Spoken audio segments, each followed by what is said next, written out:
মাছ খাবে? কেমন করে খাবে? শিং মাছ কেমন করে খাবে? শিং মাছ দেখাও। বাহ, এরকম করে খাবে। Hello guys, welcome to another blog. আজকে আমি তোমাদের সাথে আমার ছেলের একটি ফেভারিট রেসিপি শেয়ার করতে চলেছি। সেটি হলো বয়েলড শিং মাছ। ও ভীষণ ভালো খায় শিং মাছ। চলো দেখে নিই কীভাবে আমি এই রেসিপিটি করি।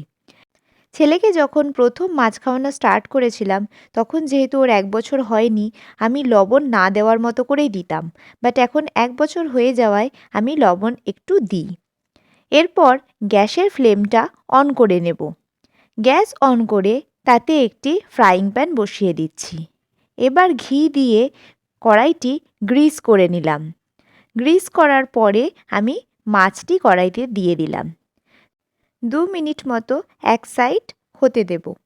তারপর আবার আমি সাইডটি ফ্লিপ করে দেব। খুব বেশি এটি আমি ভাজি না। অন্য সাইডটিও ফ্লিপ করে দিয়ে একটুখানি রাখবো। এই সাইডটিও 2 মিনিট মতো রেখে তারপর এতে আমি অ্যাড করব 1 বাটি জল। আমি জলটি একটু বেশি পরিমাণে দিই, কারণ মাছটি ভালোভাবে বয়েল করেই বাচ্চাকে খাওয়ানো দরকার। মাছটি একটু নাড়াচাড়া করে এবার আমি একটি ঢাকনা দিয়ে মাছটিকে ঢেকে দেব এবং ফ্লেমটা হাইয়ে রাখব। তারপর আমি 5 মিনিট এটিকে বয়েল হতে দেব।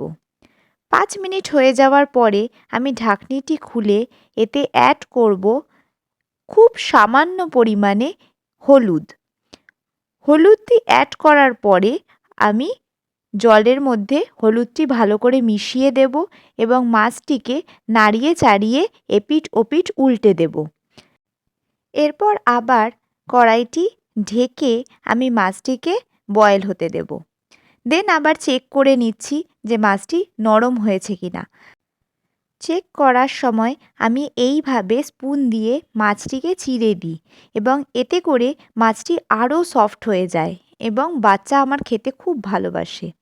মাছটিকে পুরো 2 পিঠি আমি চামচ দিয়ে এভাবে কেটে কেটে দিই, যাতে করে মাছটি আরও ভালোভাবে আরও সফটলি বয়েল হয়। এরপরে আমি আবারও ঢাকনাটি ঢেকে দিয়ে মাছটিকে বয়েল হতে দেব। কিছুক্ষণ বয়েল হওয়ার পরে আমি ঢাকনিটি আবার সরিয়ে বাকি জলটুকুকে আমি গ্যাসের ফ্লেম হাই করে শুকিয়ে নেব। দেখো মাছটা কি সুন্দর সফট হয়েছে। এতে করে বাচ্চার খেতেও খুব সুবিধা হয় আর মাছটি সত্যিই খুব সুস্বাদু হয়। অন্য কোনো মাছ এভাবে রান্না করলে একটি আষ্টে গন্ধ থেকে যায়, বাট শিং মাছের কোনো আষ্টে গন্ধ থাকে না। এটি খেতে দারুণ লাগে, আমার বাচ্চা এটি খেতে খুব ভালোবাসে। দেখো মাছটি রেডি এবং এই গরম গরমভাবেই আমি ওকে সার্ভ করি। রেসিপিটি ভালো লেগে থাকলে লাইক করো। দেখা হচ্ছে পরের ভিডিওতে। Bye bye.